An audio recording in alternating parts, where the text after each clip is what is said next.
Okay, good morning, everybody. As you can see, first of all, welcome to the second series of the Irish Rural Link Conversations. These conversations are really a replacement for the various meetings we hold normally in normal times, but as you know, these are not normal times. Um, First of all, I would like to welcome Robert Pollock, who is a senior advisor to the EU platform for coal regions in transition, and Anne-Marie Delaney, who is the Chief Executive of Offaly County Council Midlands consultation process. We are desperately trying to get Kieran Mulvey into this conversation as well, and he is desperately trying to get in himself. But the wonders of modern technology are some of the things we're going to have a good laugh about when all of this is over. So hopefully in the next minute or two or a few minutes he will join us and we will begin the conversation. So before I begin the conversation proper, just that people who are joining in, that you know the way it works. First of all, the panelists will be talking about the subject, and the subject matter this morning is, of course, just transition, the 11 million funding opportunity in the Midlands as a result. And as you know, that situation has arisen simply because Bord na Móna are exiting the Midlands. Over 100 years in the Midlands area, I think had a peak of 7,000 jobs, created a whole new brilliant lifestyle across the last century. That's coming to an end, and that makes a major change for people living in the Midlands. Equally, the other side of the coin, we do have a climate change crisis, and one way or another we have to deal with that as well. And unfortunately, peat extraction tends to do more damage to the whole environment, and therefore we have to deal with that situation. So these are the background to this morning's conversation. So to you who are listening to this, thank you. We know over 200 of you have registered, so hopefully you're still there. You will see at the bottom of your screen a questions and answers. We have loads of questions already sent in via email. We will take those through the conversation, and of course you can add your question in the chat box if you wish, and we'll take it from there. We're still waiting for Kieran. So waiting for Kieran. While waiting, we will. I think I'll talk to you, Anne-Marie, first. You're Chief Executive of Offaly County Council. Just to get things started, we asked this at last week's question as well. For you, how is COVID? And then we'll get into the peat transition. So how is COVID for the Offaly County Council? Well, it's been a challenging few weeks and months, Seamus, but we're maintaining all of our essential services and doing a bit more along with that. And I have to say, we have been managing, I suppose, in terms of our core services really, but the whole impact of COVID for the whole local economy is going to be very significant. I suppose taken with the Bord na Móna and ESB issues, it's a significant hit for Offaly County Council in terms of our rate space as well. But the local economy and businesses have taken a very direct hit as well from this. So we're working with businesses. Our local enterprise offices are providing significant support to business. We have the new Restart programme and the call helpline established for that. So we're maintaining services and I suppose trying to keep things going while in a very challenging environment at the moment. Brilliant, brilliant.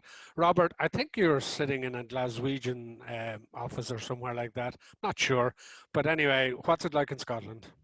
Okay, strange times, Seamus. I am in Glasgow. You're quite correct. I think there's a real sort of sense of uncertainty in communities, not just from the health perspective, but the economic perspective. And I do a lot of work across Europe. A lot of that is now online. And so I'm working in regions that have got the double threat of not only decarbonisation, whether that be coal, peat or shale, but they now have the added uncertainty of COVID-19 and what will the economic recovery look like? How fast will it be? What will be its nature? So we were already working in quite an uncertain environment prior to March, and now it's just become a lot more uncertain. And we're getting used to all this online communication and the gremlins that come with it. So, Robert, Scotland will be out of it before any of it. Is that what you're saying? No, far from it. No, Okay. it's quite, from a UK perspective, as I say, I spend about half my time in Belgium, and I was delighted to read that next week Belgium is going to be reopening its bars and restaurants on a phased means. But sadly, I'm based in Glasgow, and I don't think any sort of opening up of bars and restaurants is foreseeable for quite a few weeks. Okay, Kieran, we're just starting lightly. We're waiting for you to come in, and thank you for doing that. Just for you, what's COVID been like? Frustrating? Enjoying?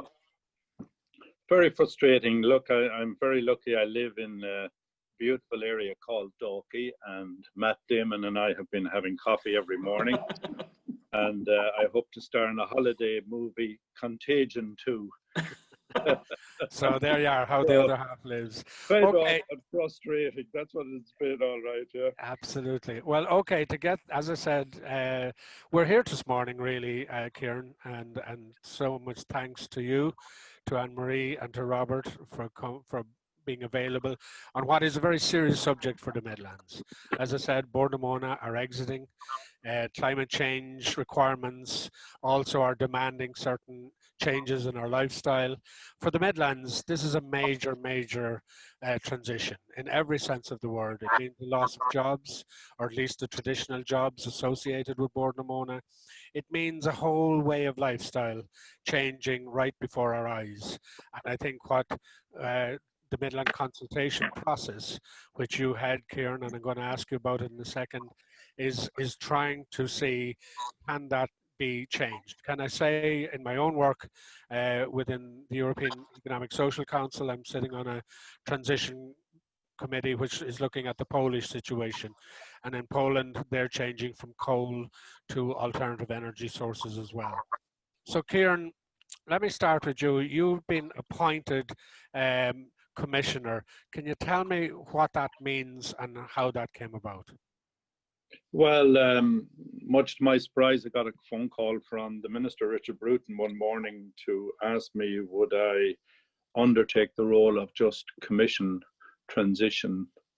I suppose after a few minutes, I wasn't given much time to reflect, but as he was going to the cabinet with a proposal, so I said I would agree. But look, these are the things you do in the nature of public duty and public. I've been involved in public duty for the last 25 years, as you know. So look, one undertakes these, but there were two reasons perhaps upmost in my mind. One is I'm a native of Roscommon, and I have never lost my own childhood and what it inculcated in me in Roscommon town, and surrounded by boglands and waterways. But secondly, also that the Midlands, obviously, over the years, I've dealt with Bord na Móna workers in my previous role as Director General of the Workplace Relations Commission, the Labour Relations Commission, but also with the ESB as well. So I had a reasonable knowledge of the issues and the locations. I feel, as I've said in my foreword to the report, is notwithstanding COVID-19, life will have to return to normal, and the just transition preceded the effects of COVID-19. So I still think we have to keep focused on what the Just Transition Fund, its purpose, its intent, the designation of the Midlands as a special region for just transition within the European Union. So we must focus on that and not allow it to be dissipated beyond that.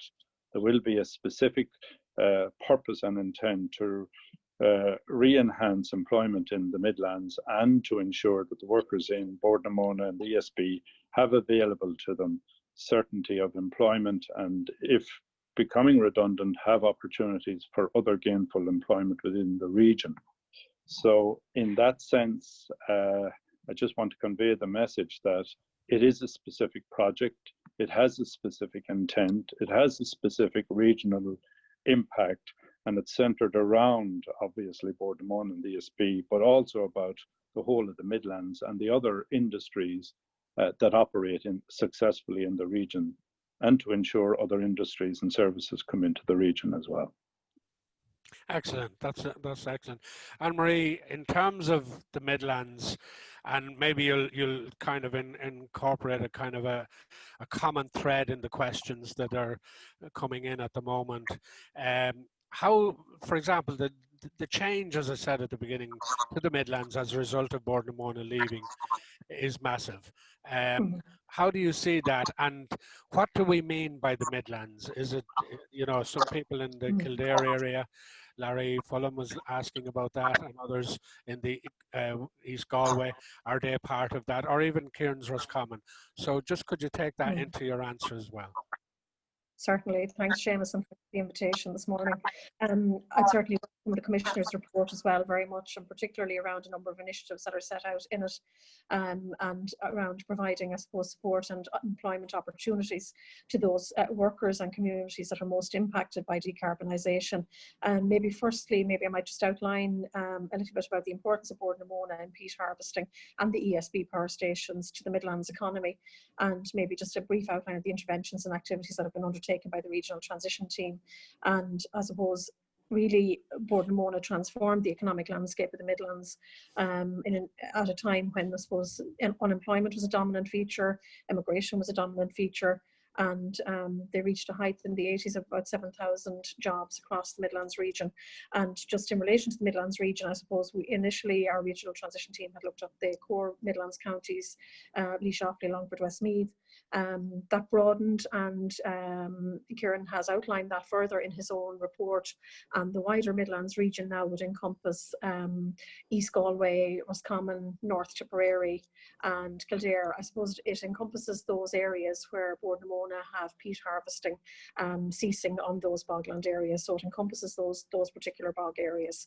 I suppose with regard to Bord na Móna establishing in the region, they transformed the economic landscape.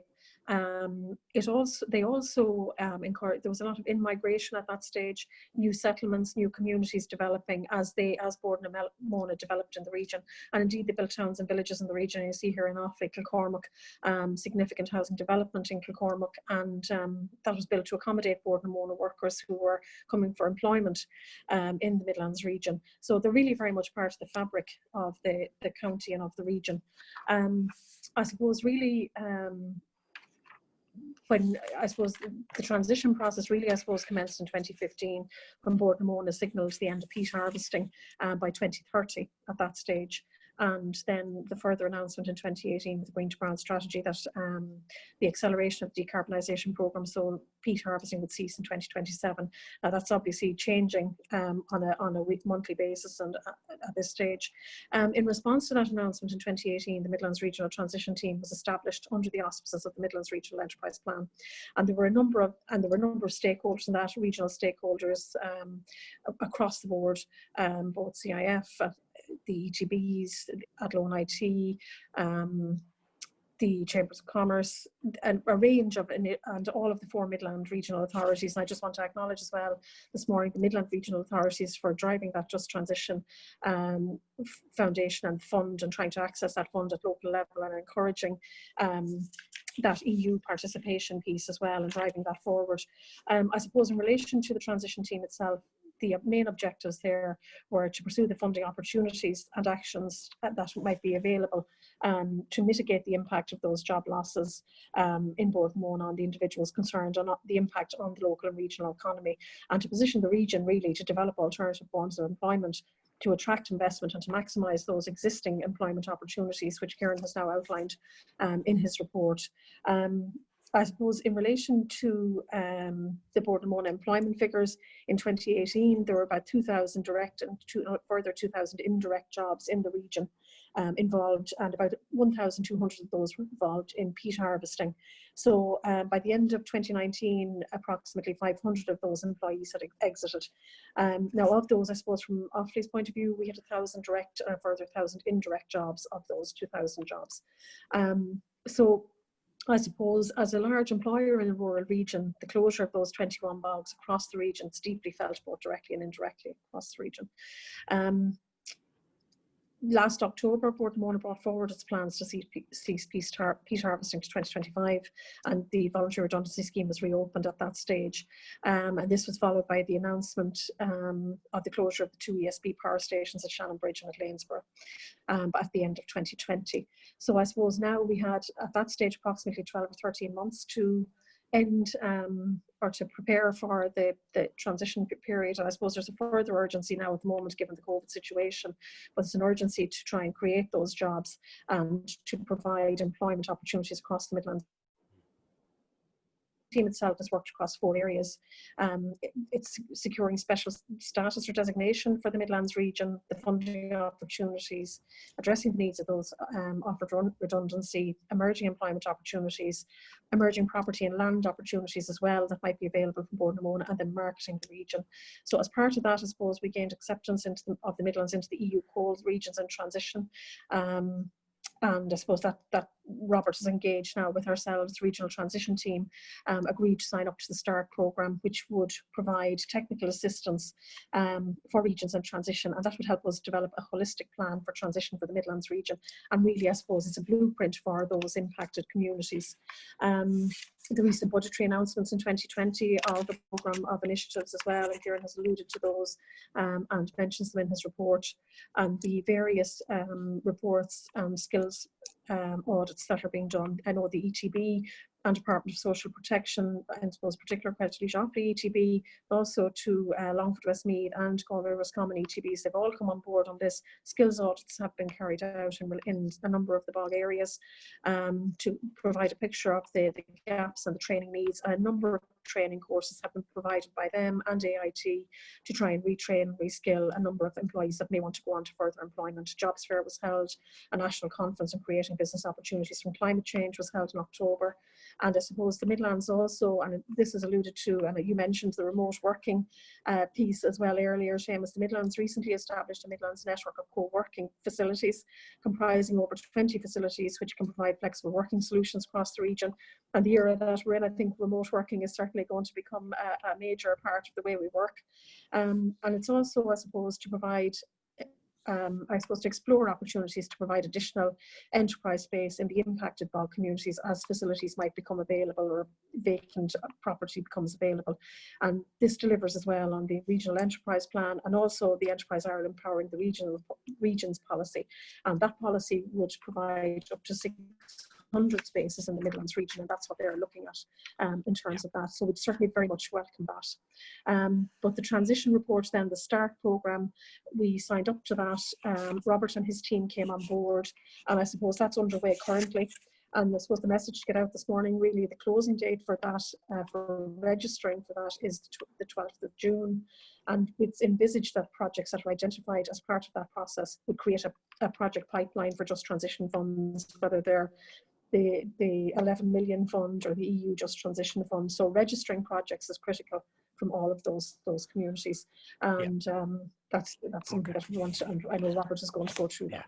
Thanks, Okay. Seamus. Well, we'll certainly be saying to people listening, many of looking at the questions are very interested in the whole funding programme, to get the registration in before the 12th. Robert, you're according to Anne-Marie, you're technically assisting the whole process.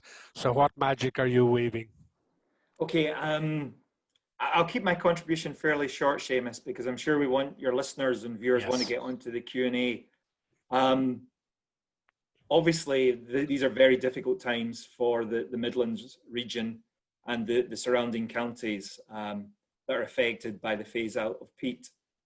But I think my starting message is the region is not alone. The area is not alone. Right across Europe, coal regions, peat regions, shale regions are struggling with decarbonisation. And I just want to touch on something you mentioned. We mustn't forget the reason for this. It's very difficult and it's tough, but we are going through a period of evident climate change. We're seeing fires, bushfires, forest fires, drought. We're seeing extreme weather events, and we have to decarbonise our energy system. And that's not easy. It's challenging, but it's something that we have to do for future generations.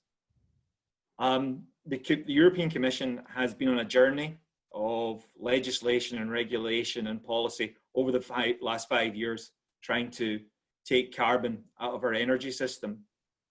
And that has had implications for many regions, and often the regions at the sharp end are those which are very dependent on carbon-based fossil fuels and peat.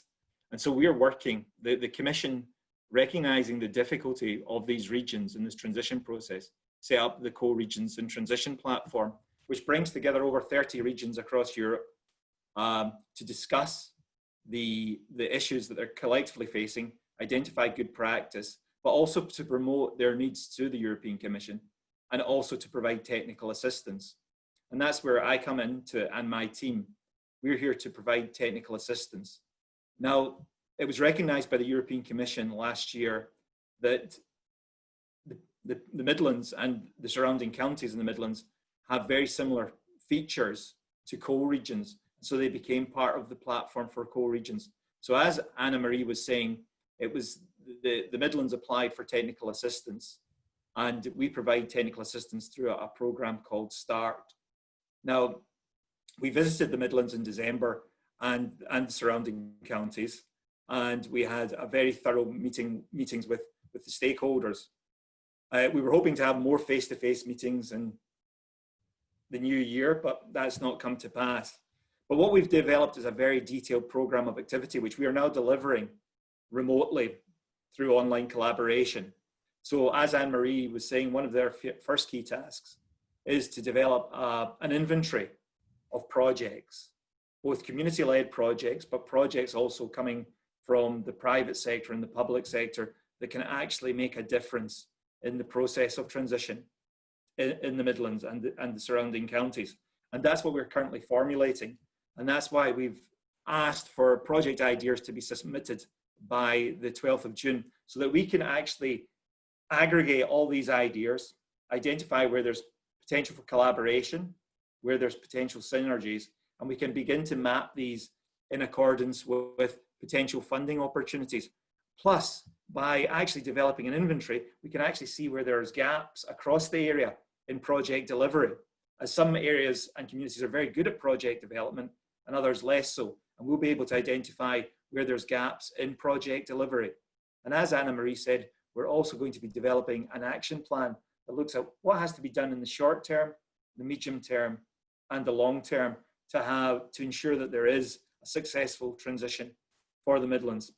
So that's just a quick overview, but I'm happy to take any questions. Absolutely, and thanks, Robert. I think that's really important, because I do think in the last few years, certainly our organisations, a voluntary organisation, Irish Rural Link, working with communities, but we've been very strong on transition, because you know there are good reasons why the Borden One are leaving and the climate change and all of that, but there's also a serious cost to ordinary families, and that's what we've been speaking about. Kieran, lots of questions trying to figure out what do we mean by, what's the geography here? What counties are we talking about?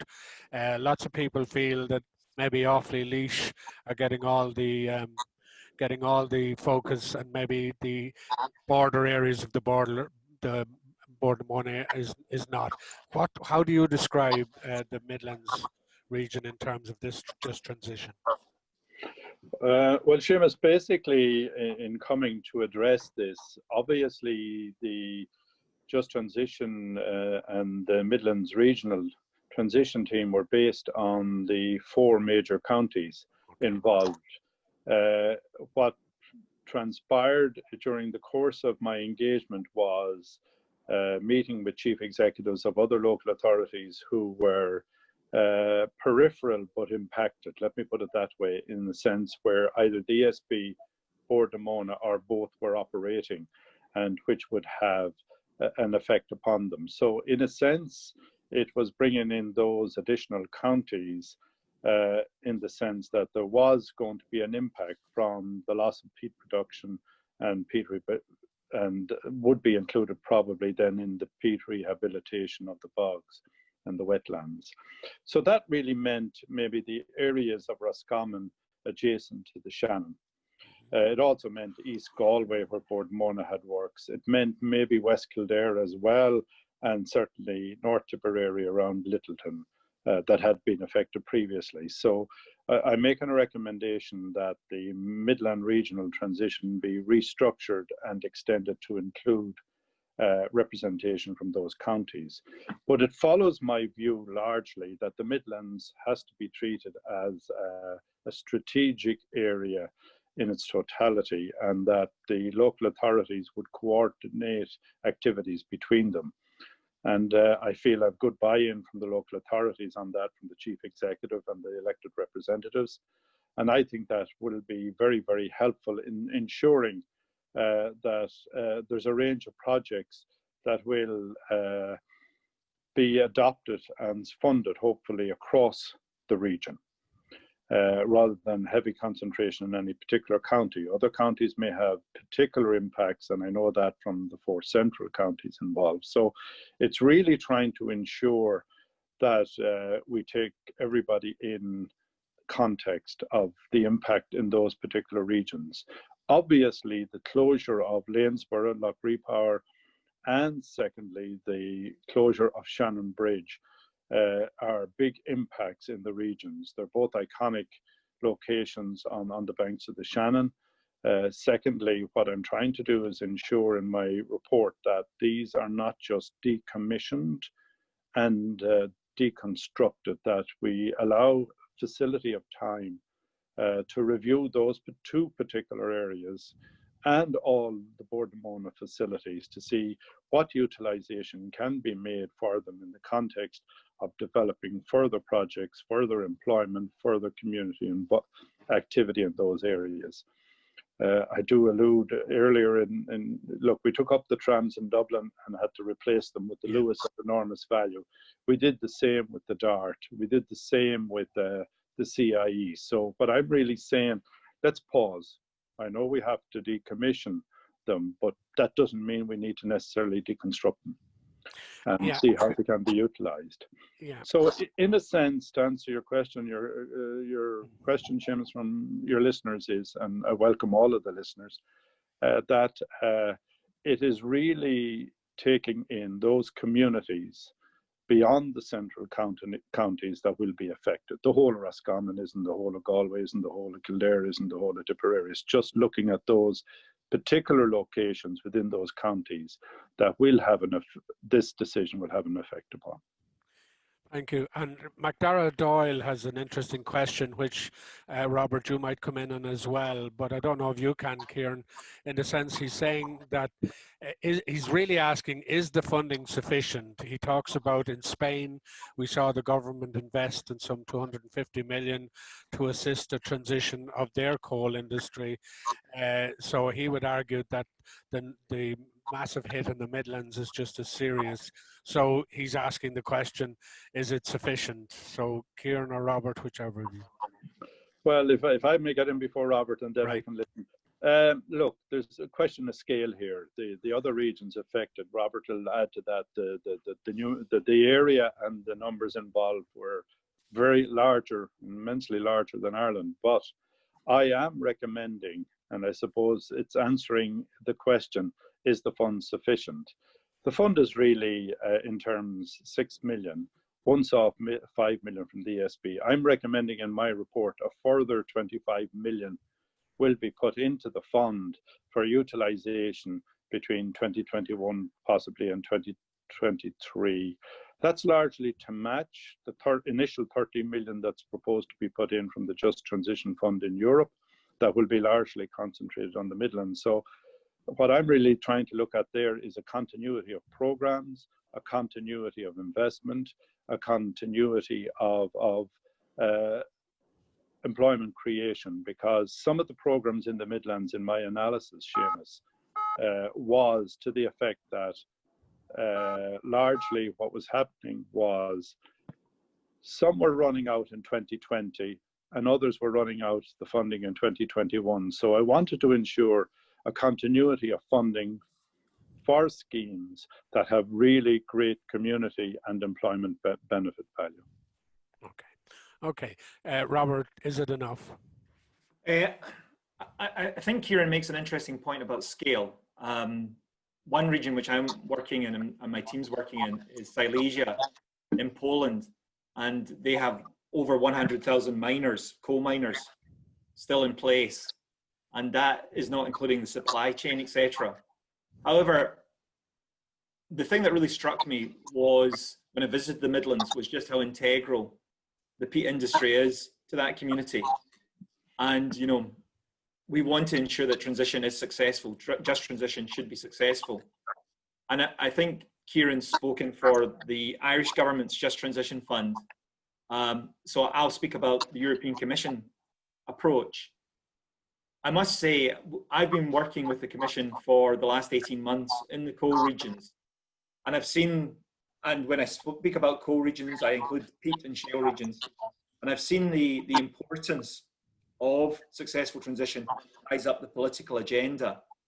And so I am confident that more money is becoming available from the European Commission. So in terms of the European Commission's Just Transition Fund,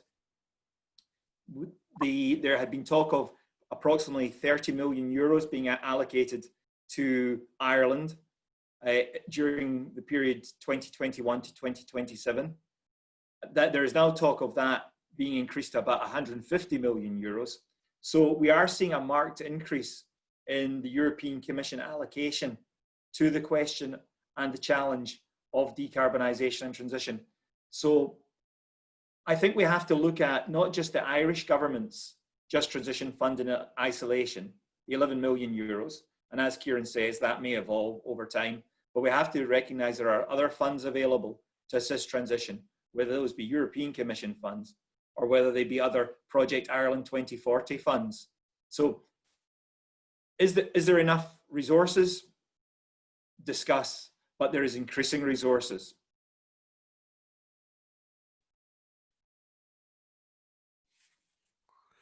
Okay, I've lost you there, I think. Anne-Marie, if you can hear me, and just switch on your microphone. Lots of questions again in the region. How, I presume you are working closely with your fellow chief executives in Longford, Offaly, Westmeath, Roscommon, Galway, Kildare, North Tipperary is mentioned here as well. How are you looking at the situation from there? Yeah, the regional transition team would have representation of the Midland local authorities and the regional chief executives. So I suppose there's significant cooperation in relation to the provision of the supports to Bord na Móna workers, a lot of liaison with Bord na Móna and the ESB in relation to projects across the region and inter-region. And I suppose the transition team itself has assisted in that regard. And while I suppose a number of the projects that are there may become regional projects, or maybe regional projects submitted, and I suppose it's to encourage people to get involved in this process. From our own stakeholder group, I suppose we also have the local development companies across the board, the local authority networks of the public participation network, our local enterprise offices, and the local development companies are all involved as well in disseminating this information for the START engagement process, and that's interregional. So there's a good cooperation in that regard, and I suppose because we've had to go with the virtual engagement process for this, we're utilising all those local authority networks where possible. Anne-Marie, just while you're there, Councillor Eamon Dooley is wondering about, I suppose, the proportion of funding depending on the losses. He would argue that in Offaly, he's from Offaly obviously, ESB and Bord na Móna have lost an enormous amount of jobs, 50% job losses. Will the fund be proportionate to the job losses in the particular counties, or how are you approaching this? Well, we don't know that. The Department of Communications, Climate Action and the Environment has committed to publishing criteria and detailed criteria the week commencing the 15th of June in relation to applications for funding. So we don't know yet what way the fund is going to be disseminated.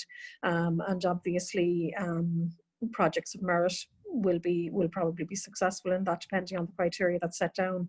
And I know Councillor Dooley has been very proactive in this, and I suppose he's the Regional Assembly representative on the Committee of the Regions as well. So he has been batting for the region, I suppose, there in relation to the European Fund. Kieran, just going back to um, the issue of most suffering under the job losses. I mean, some would argue, I see some of the thread in the questions, I'm going to group a number of questions here. They're basically saying that the monies coming in won't really compensate for the economic loss to the region. What's your answer to that?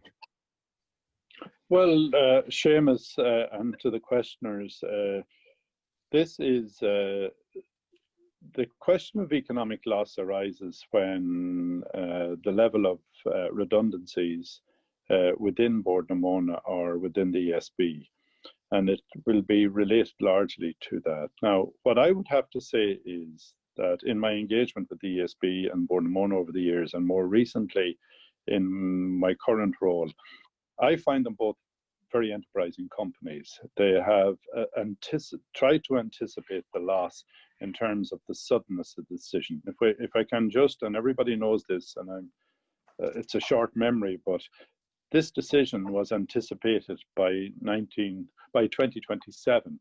We have barely 9 to 12 months in light of the onboard Planola decision in regard to Lanesborough and subsequently in regard to Shannon Bridge as well. So it's trying to cope with that now.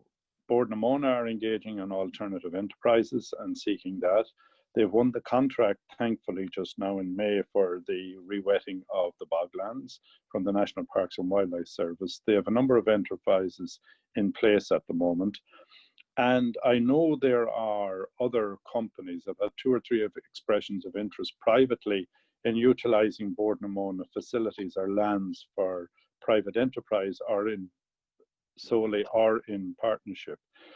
I do not know the plans of the ESB for the Shannon and Loughree power plant in Innsbruck, but at least the Minister has agreed with me that these should be reviewed in the context of potential renewable energy centres in the region that might attract further industry, further utilisation of these. So in that sense, it is a changing landscape, but what I do make in my recommendations that a specific subcommittee of the reconstituted MRTT would be solely and exclusively devoted to the concerns of Bord na Móna and ESB workers regarding their current and future employment, and that would report on a regular basis with their representation. I think that's very important that we know how many jobs are being retained, where they're being established, the access of Bord na Móna and ESB workers to those.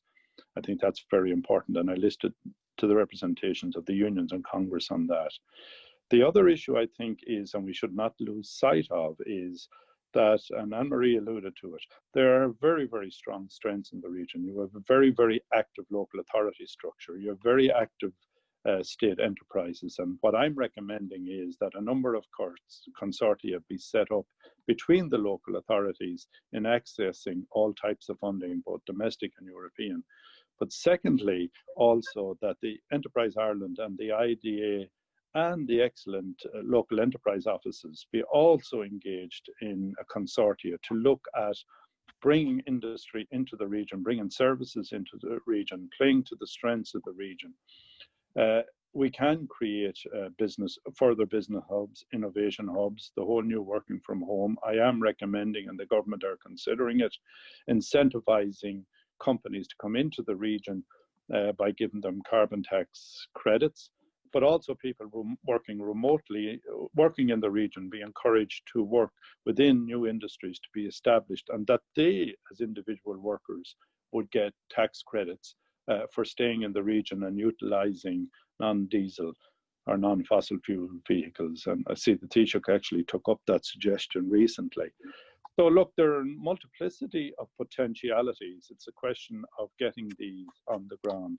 In regard to Councillor Dooley's issue, certainly, and Anne-Marie has outlined this to me, that Offaly and Laois in particular are being heavily hit in the context of the employment, but also in the rates. And I have brought that specific recommendation in my report, that they be given alleviation over the next 2 or 3 years for that rates loss, so they don't sustain a loss to services. And it has been agreed to raise that with the relevant department on that. So It'll be interesting to see what the implementation plan will be coming out of the Department of Taoiseach from central government on my report. That's to be done by the end of June. And hopefully all projects will come through the application period. And I hope, very hope, that the funding will start flowing certainly by the end of July, Seamus. Well, that answers in a way Karen Hennessy, who was wondering what was the timeline for the release of funding. Paul Mulvey has a series of questions, and they're very technical, but they're the kind of questions that everybody preparing an application will be interested in. Here's the first one: will the projects be merged? You know, when you get in different proposals, are you likely to look at possible merging of projects? I'll just let that question hang out first, and then I'll ask some others. In other words, when the applications go in, are you going to look at them all and see, is there potential for merging, etc.? Seamus, this process is going to be largely handled by the Department of Climate Change, etc.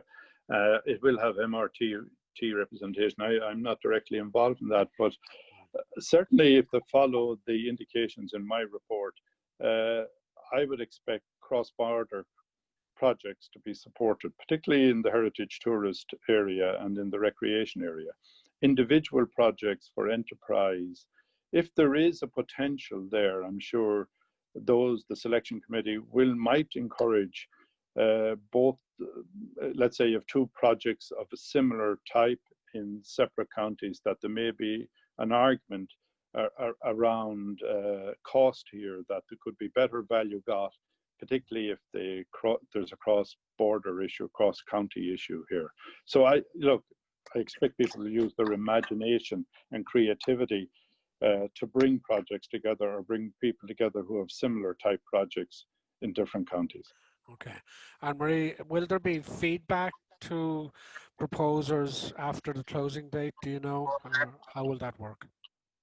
Well, I suppose it will depend very much on the department criteria, which we expect to be available from 15th of June. But just to say that Sarah Morgan Regional Enterprise Office has also been working on a frequently asked questions with Robert from the START programme, and that will be available on the midlandsireland.ie website from tomorrow. There will be some further detail in relation to that. But as much information as we can send out on it, we will be doing that. Okay, we'll put that on our website as well, but that's very important. There is the frequently asked questions, which will appear on that site tomorrow. So we'll go back to you on that in terms of what exactly, and people will be asking lots of questions. Another question, this is really a little bit back to Robert as well. We had a very good life project in the Midlands, rehabilitating boglands and etc. etc. It was the life project. So Ronan Casey is wondering, is there within the EU situation where money is coming from the EU into the country, is there some way all of this transition funding should connect? Do you see something there, or is that are they just independent of each other? Robert? No, I think there's a number of keys to success in transition. One is alignment between government, so alignment between local government or regional government with national government and the European Union, the European Commission. So that does seem to be a key factor for success, ensuring alignment. The second factor of success seems to be partnership, making sure that the right people are around the table, but there's also networks across regions to connect the right stakeholders. But I think the third thing, which has just been touched on, is the alignment of funding. And I think that's why the project inventory that we will assemble will be very useful, because it will identify what are project proposals coming from across the region. But in that way, we'll be able to identify what would be the most appropriate funding sources. And yes, they may be appropriate for the Irish government's Just Transition Fund, but they may be more appropriate for European funding, such as the European Commission's Just Transition Fund. they may fit within areas such as the LIFE program, etc. So yeah, I do agree with that question, Seamus, or I recognise where the question is coming from. There should be alignment in funding so that we maximise the impact. Yeah, okay. I know there's a few other questions. Here's one, David Joyce. How to ensure, we kind of dealt with this, but still I'll read it out again. It goes back to ensuring the quality of jobs to replace the old ones, especially lost by Bord na Móna. How will we get those quality of jobs back? I know you touched on that, Kieran, but that's a recurring question. So I presume in the report you've considered this very seriously.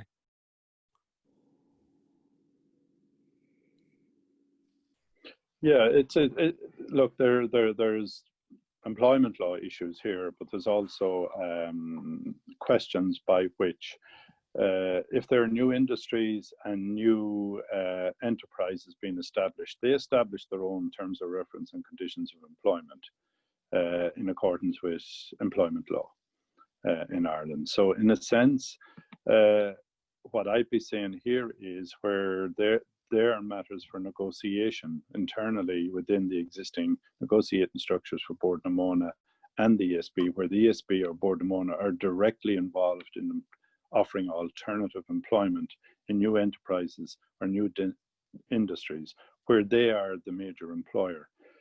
Different circumstances may arise where there's a partnership arrangement, but I think the unions are strong enough there to negotiate and ensure that there's some important element of continuity between previous conditions and pay and future conditions. I think the larger issue and the wider issue here is to ensure as much continuity of employment as possible with existing employers, but where new employment opportunities are created, the Bord na Móna workers, given their experience, their qualifications, and I've looked in Bord na Móna, and both Bord na Móna and the ESB have an enormous array of qualifications between them in terms of experience, craft, diploma, degree, engineering, fabrication, welding, etc. So any new employer taking these people on who have become redundant, unfortunately, are getting a very, very skilled, very employable and very experienced workforce. There will be continuity of employment for Bord na Móna workers, I expect, in the wetlands, the peatlands. I think up to 300 jobs will be available in that context, and thankfully Bord na Móna have now won that competition for that, and they'll be managing that arrangement as well. The other issue may arise then in the context of potential heritage greenway projects that may arise with the rehabilitation of the bogs, where there will be greater access to the already successful access we've had to Bord na Móna National Wild Park lands. There's potential for the hydroponics industry. There's potential for other industries on the wetlands. I've been taught the Geological Survey only the other few days. They've been in contact with me, and they may be talking about looking and resurveying the Midlands again, now that they'll have access to peatlands, and what potentially lies below peatlands in terms of potential, I don't know, geothermal energy, and the possibility that exists within the rehabilitation of the peatlands and the difficulties that arise from drainage and other issues. Are there other alternative crop rotation industry, agricultural services that can be put in? These are new areas of exciting exploration, and I think we should use the opportunity now to look at other experiences in other countries where that has been successful. Okay, Robert, Sinead Mercier, she's clearly reading your articles in the Skeptical Scot, but she's an interesting question arising out of these. And indeed, I can see, Anne-Marie, you might come in on this as well. And it's really asking the question, should Bord na Móna or the ESB, could they be potential leaders in terms of what's their role after this transition, or even during the transition? Can they be leaders in, I suppose, manufacturing, in creating new projects or creating new assistance? In other words, what's their role now or in the future? I'll start with I'll you, say a Robert. few words, if you Yes. don't mind, Seamus, and then hand over to Anne-Marie. I think it's important that regions and local economies retain anchor organisations that are important to the economy, have a critical mass of skills, have a critical mass of influence on the market and on government. And I think that's a big problem in many European regions. Once the coal mine closes, the power station closes, and the related industry closes, there's nothing left. And I think there is a future for Bord na Móna and ESB, and there is the brown to green strategy, etc. I also think it's very important that you have actors who can grasp technological change and change in socioeconomic trends and demands. And when I look at across Europe and the regions I'm working in, it's those regions that have got active actors, powerful actors, and actors that can diversify to embrace new technologies and also respond to new market demands that seem to be coping, or at least managing the transition more effectively. And I could go on about good practice across Europe and give examples of projects in relation to renewable energy, sustainable tourism. Digitalization has changed many local economies from being peripheral to actually being quite central or less peripheral. So I could go on, but unfortunately we're quite light on time. Yeah. Yeah, Sorry. okay, thank you. And just to say to our listeners, and I'm asking the panel if this is okay with you, because we kind of started a little late through technical difficulties, we might run on till 11:10. Is that okay with people? There's lots of questions. So Anne-Marie, what's the role of ESB, do you think, and Bord na Móna? Well, I suppose just in relation to that, I think there's certainly, I agree with Robert, there's certainly a continuing role there. And I suppose that in relation to Bord na Móna, it's not just the peat harvesting and the peat production aspect of the job. They have a number of I suppose, arms to their company and to their organisation. And that are around waste management, around wind energy and renewables, and around horticulture. They're also, I suppose, involved in a number of pilot projects around aquaculture, fish farming, herb farming, the birchwater harvesting project. And I suppose they're diversifying themselves as well. They have a significant property portfolio as well. And I'm sure they're looking to develop a number of those areas. Just interesting to note in the government's initial response to Kieran's report that they allude to that property management piece with Bord na Móna and the green energy piece. But they also allude to what you were previously asking about, Seamus, on the raised bogs, the LIFE project. I suppose they're saying that a feasibility study on amenity development of priority protected raised bogs to be restored.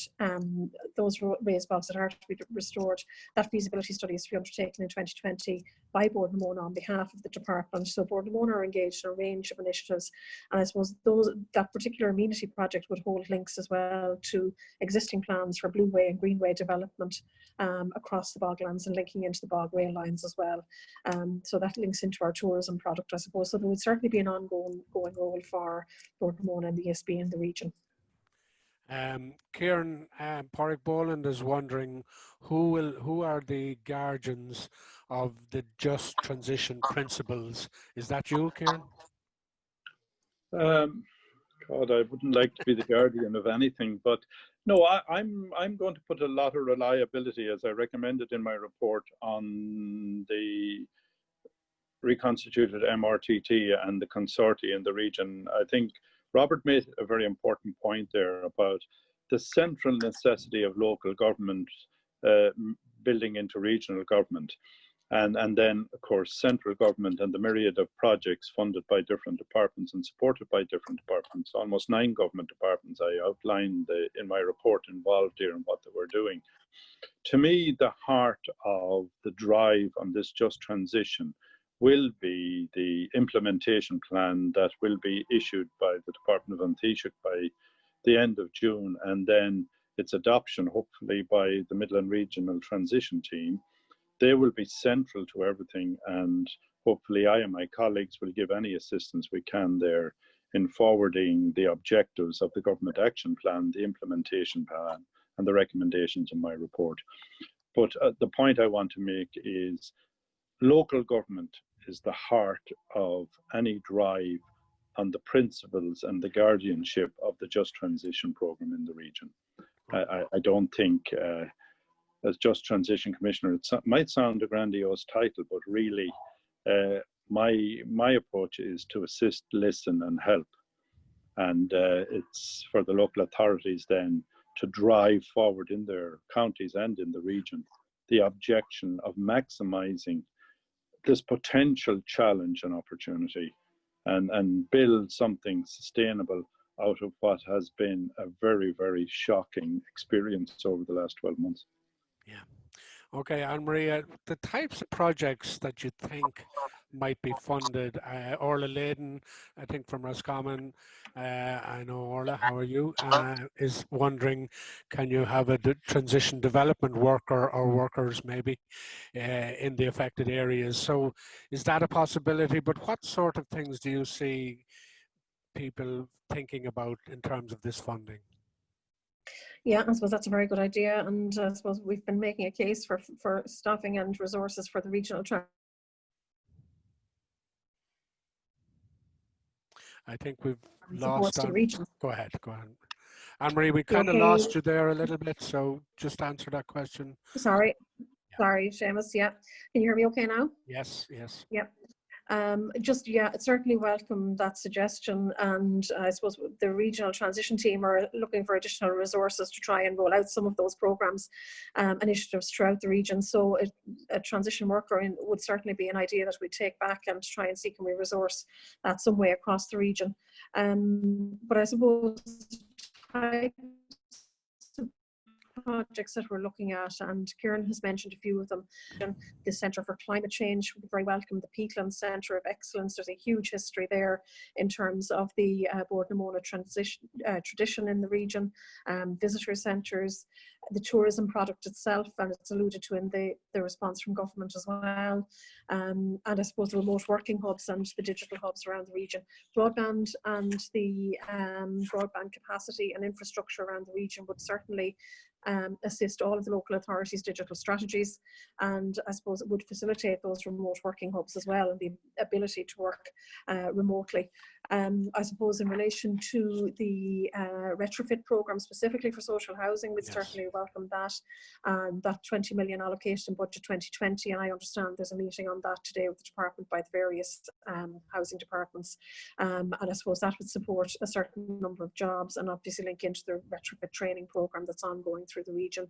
And also, I suppose, just to acknowledge the designation as well in March 2020 of the Solas NZEB training facility at Mount Lucas and delivery of the retrofit training programme there as well. But that's a significant one for the local authority sector. Then I suppose from the tourism perspective, really, tourism has taken a very significant hit in relation to the COVID situation and really needs a significant kickstart. So we'll be looking at the tourism potential for Just Transition Fund and what funding could be put in place to link in with, I suppose, the tourism, heritage and leisure facilities around the region, whether that's blueways, greenways.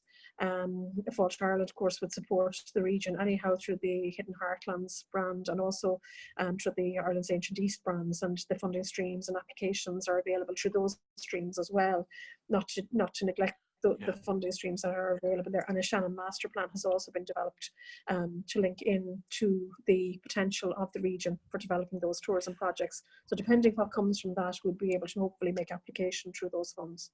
Yeah, and back to you, Anne-Marie, again. Bernard Durley asks, again, this is a thread of few questions about like who should apply. He's basically saying some groups want to help them, and I'll read it out, is being done for the individual. Nothing he said is being done for the individual and communities to self-help. I suppose what he's really tracking at there are organizations or groupings who may not be maybe legally incorporated, etc. Is there any help, do you think, in the transition fund for those groups?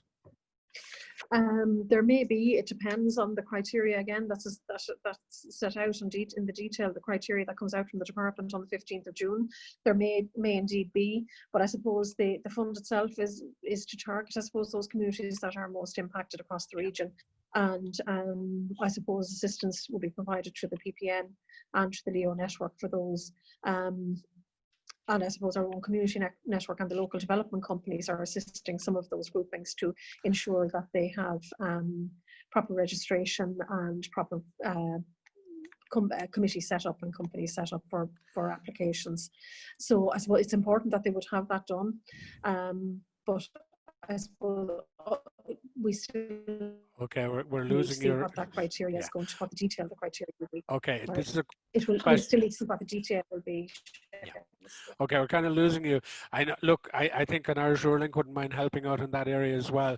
Kieran, I think we've said this before, and I think it's important that we, at the end of the day, it's public monies. It has to be spent properly. So that means groups have to have some sort of professional ability about them, because obviously when you start accounting for public monies, no matter what way you look at it, it is important.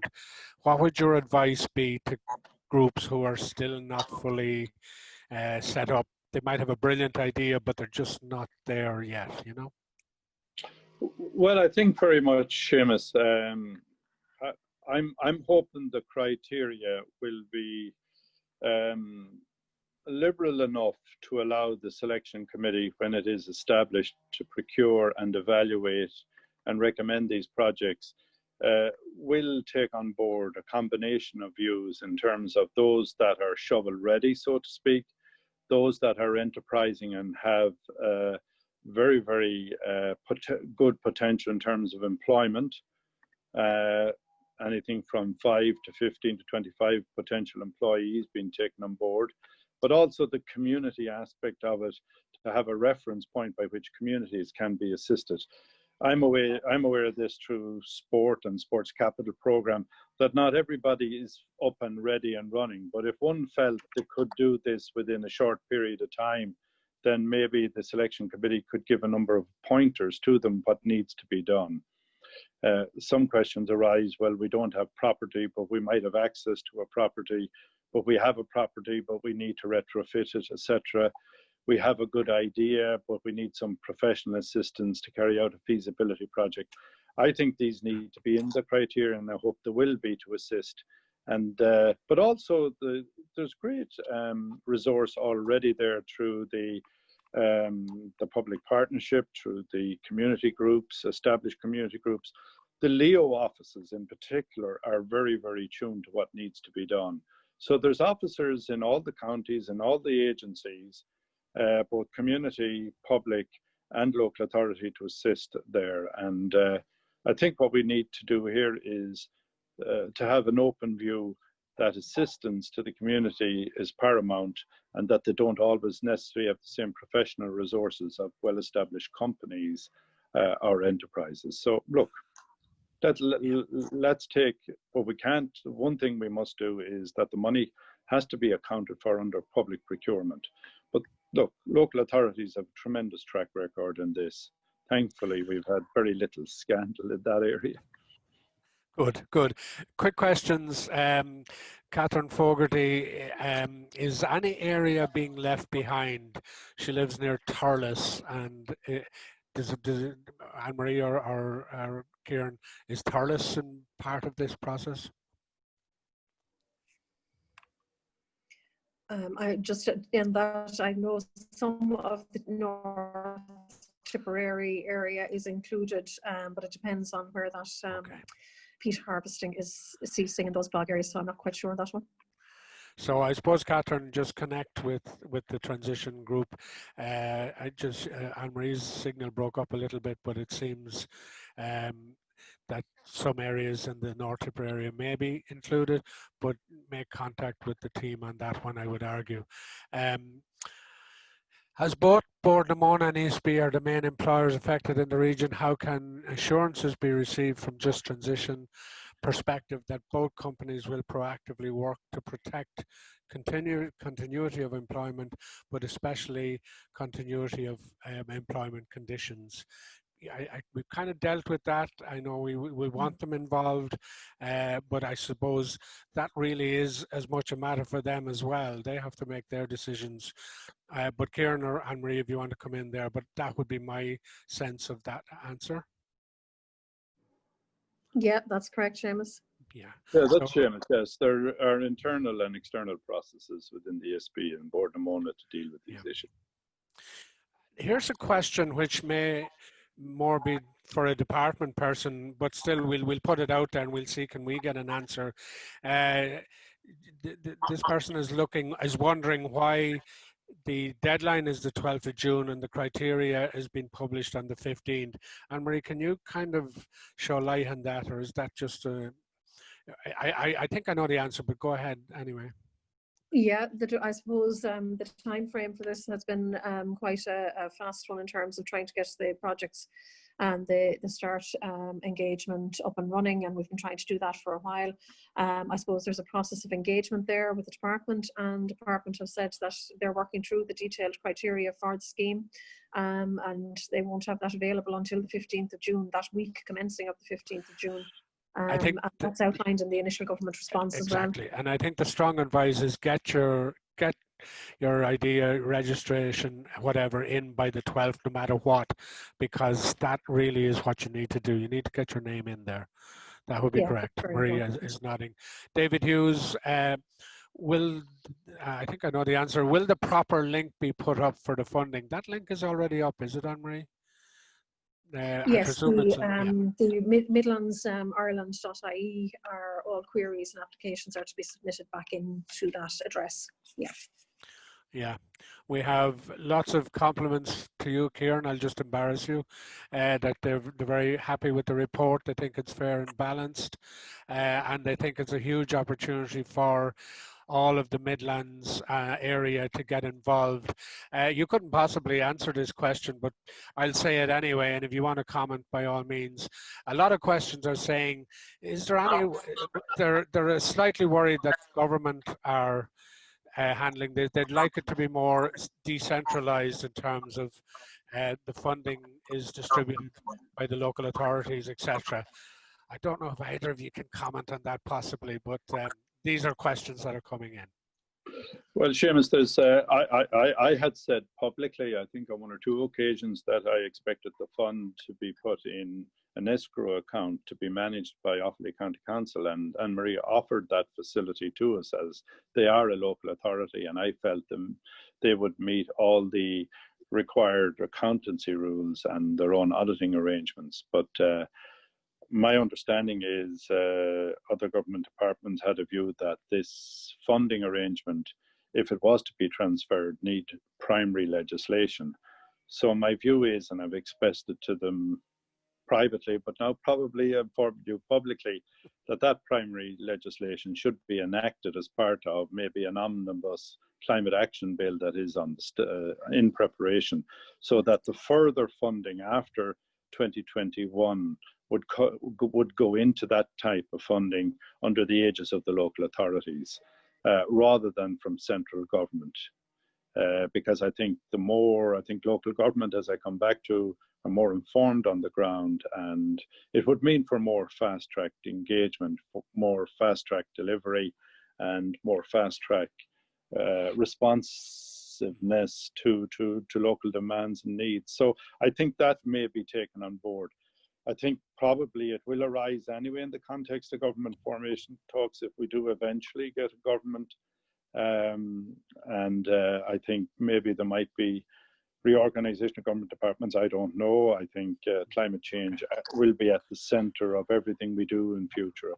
So look, we'll wait and see, Seamus. Well, we'll wait and see. Well, thanks, Kieran. Mary Hennigan has a very good idea. She's saying that all the little rail lines traversing the bogs could easily be converted into a kind of a rural transport network, supplying its own eco-energy. So there's an idea that's floating around. The Shannon Callows designation, in other words, other than bogs or Boardnamona exit, is things like the Shannon Callows or stuff like that, do they come into this equation, Kieran? Well, in the context of the Shannon, Anne-Marie referred to the master plan regarding the Shannon. I do make one or two references to the utilisation of the existing bridge there that's used by Boardnamona and ESB near Shannon Bridge as a connectivity, a greenway connectivity, a cycling connectivity. We've had the great the Wilderness Park that has been developed. You see, I think, to use a phrase, and one has to be careful sometimes when there's flooding, the area is awash with heritage and potential, with the two canals, with the rehabilitation of the bogs and the access to greenways, the work already done by the Board na Móna on access and the national parks. But the other thing is, and one of the reasons I push this, is the climate centre. The climate centre could be a very, very important utility to show to existing and future generations what was done by Ireland regarding climate change, and specifically in the Midlands region. And I think it's very important to capture contemporaneous memory, the experiences of Board na Móna workers and the ESB workers before it is lost, and that is recorded, and it becomes both a visitor centre and an education centre.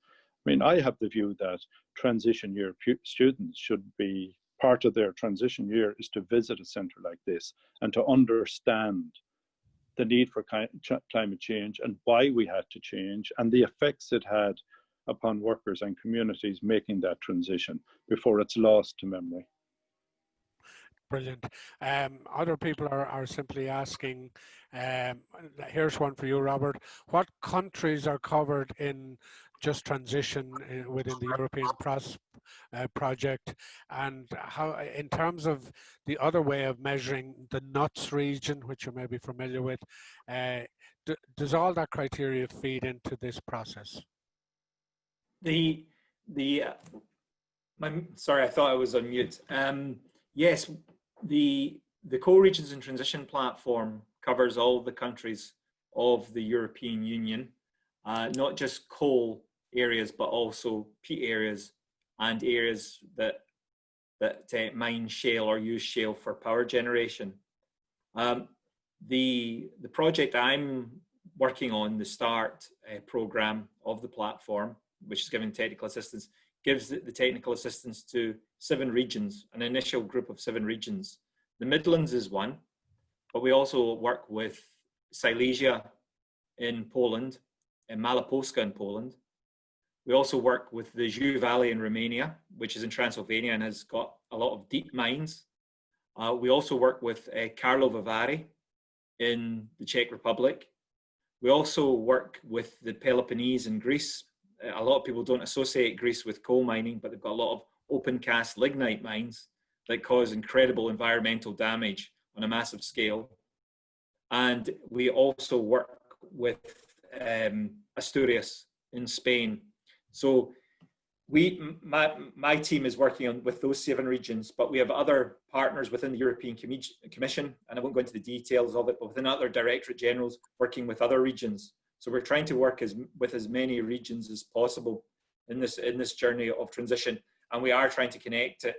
As one of your earlier questions was about, how do we connect this all up? We work very closely with DG Regio, DG Reform, DG Energy, so that we actually do have hopefully an integrated approach at the European level. Okay, and coming to an end, and we could actually go all day, so I will ask you a question to sum up in a minute, but just one question again on grants. Will there be scope to submit an application that requires further investigation to develop fuller business cases, sometimes complex projects that might support Just Transition will need more time, etc.? I'm looking at Anne-Marie, I don't know why, but it could be Kieran either, but Anne-Marie, I mean, I'm sure there will be room for that as well. Yeah, yeah, Seamus, I suppose there, in terms of feasibility studies and business planning and that, not everybody is going to be ready with a shovel-ready project straight away. So I would encourage everybody to register their ideas and their applications, and then let the assessment criteria determine where the funding is going to go. But I think everybody needs to register those ideas. Not everybody's going to be ready to go straight off, and there will be some planning and feasibility and business planning to be done around some of the projects. So yes, certainly. Okay. Okay, can just before we sum up, can I say we've had, I think, nearly 69, 70 questions posted. Some of them overlap, and we try to deal with as many of them as possible. But we will hold on to these questions and we'll submit them, and we'll ask you to submit them to the information or to the frequently asked section as well, which I'll ask Anne-Marie to repeat. But can I start really with a final question to each of you in terms of sum up. Robert, I'll finish with Kieran, by the way. Robert, let me start with you. Is this transition, lots of questions were saying there's not enough money, it's not going to work, there's too much being lost, and the payback isn't enough. So what's your take on just transition as a concept? Just transition is a good concept because some communities and regions are getting more adversely affected than others due to decarbonisation. So just transition has to be pursued. I would say money is important, but from my experience of looking across Europe, so is partnership working across government, across the public, private and civil sectors of society. I think having a clear vision for your community is very important. So I think funding is part of it. And as I said, the question of is there enough is a valid one, but I think we are actually seeing more resources coming from the European Commission towards this. But we shouldn't just think about funding. We should think about the future, have a clear vision for it. And we should think about how we collectively use our resources. Just one thing, when I visited the Midlands, I was struck by the number of capable professionals working across the ETBs, the LEOs, etc. And I thought there's a lot of capacity here. And so you're in a better place in some regards than many other European regions, which have got a lot less capacity. So that's just a closing thought, but in no way am I trying to minimize the challenge of transition. But as Kieran says, it's a challenge that does come with opportunity. Thank you very much, Robert. Anne-Marie, I will ask you to repeat because we lost a little bit of signal there in terms of what people should do, especially the frequently answered questions page. And we'll put it up on our website as well, but go ahead. What's your view in terms of this process? Are you excited by it? Do you think it'll deliver more? And people are concerned with the money. If we look at the questions, I'm looking at 71 questions now. I'm telling you now, most of them were to do with the money. So what's your take on it? Yeah, and that's no surprise either, Seamus, to be honest with you, given the dearth of funding, I suppose, that we're going to have around the region for various projects and trying to get things underway. Certainly the Just Transition Fund is very welcome. The Commissioner's report is very welcome. I suppose this is a start, really, and that's what it is. It's a commencement. It's certainly by no means the end of the issue, and it's certainly not the be-all and end-all of the funding streams either. But it's very important, I suppose, and to get that message out, it's very important that communities engage with this process. It's very important that they register with the START Fund and that engagement process on the midlandsireland.ie website. The frequently asked questions will be available from tomorrow.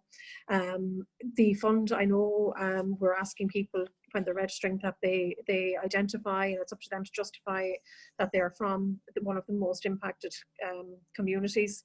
And I suppose then we will know after the 15th what that criteria will be for funding. But is there enough funding, and does the Just Transition Fund answer all the questions? It doesn't, and certainly I know from a local authority point of view, and my colleagues around the region would certainly agree with this, local authority financing, and that's a discussion for another day, and the whole format for local authority financing. But in relation to the Just Transition piece, it's a start. It's a start, and I think we need to make sure that we make the most of it and that we drive on with the next stage of the process and get the implementation plan from government, and then look at the EU transition funds thereafter. So it's certainly a start, but we need to push on with it. Thank you, Anne-Marie. Kieran, yes, some feedback coming back. All very delighted. Are you left me? Or are you still there? Have I lost Kieran? No, Oh, I'm he's still there. here. Okay. No, from the Press the wrong feedback, button. Kieran, we're getting, look, lots of questions here to you and lots of compliments to the report. And so lots of people glad Richard Bruton rang you that morning. You may not be, but they are. Where are we? I mean, where is this going to take us? Because the Midlands is taking, no doubt about it, it's taking a huge hit. We can't, those of us who live there, and I've lived there all my life, know that. So where do you see this taking us? Well, Seamus, and to your webinar participants, and thank you very much for the compliments. I had a high level of engagement throughout the region with stakeholders, as many as I could get in the period of time I had available to me, and unfortunately COVID then put an end to my trip around the Midlands. But I say it in my report, the Midlands has great strengths. It's a question of maximizing those strengths in terms of facilities, human resources. Robert referred to the individuals, to the enthusiasm. Get over the shock, look to the future, sustain as many jobs as we can, particularly within Bord na Móna and the ESB, but also see what opportunities can be encouraged and developed. There are great ideas coming through at the moment and getting some of them privately. I've recommended them all to register. Other companies may be doing this outside of the Just Transition Fund and have indicated to me the support for what's been said in the report. So I think we have to give a note of positivity matched by reality. COVID-19 has overtaken a lot, but as I said in my report, Just Transition is a particular concept that has a particular applicability, and that area has been chosen to be the Midlands in Ireland, and we need to remain focused on that and not go elsewhere in this debate or in this discussion. I'm going to be pressing forward with central government on implementation plan for this, working with the local authorities. So I see us hopefully putting renewed energy, renewed focus, renewed hope, and renewed facilities and developed facilities within the Midlands that will potentially give future of employment to our school leavers there, to our college leavers, to families, and really build upon what we have. I think recent experience has shown us we don't all have to travel to an office. We don't all have to travel to Dublin or Galway. We don't all have to rely upon the same forms of transport. We can better utilize new renewable energies, new alternatives. We need to get people working together remotely in business hubs or in their homes and servicing that with broadband and with connectivity, transport, etc. So I believe there is a rich future for the Midlands. It has sustained the country very well and the region through Bord na Móna and the ESB. Great state companies, very innovative companies, very good companies.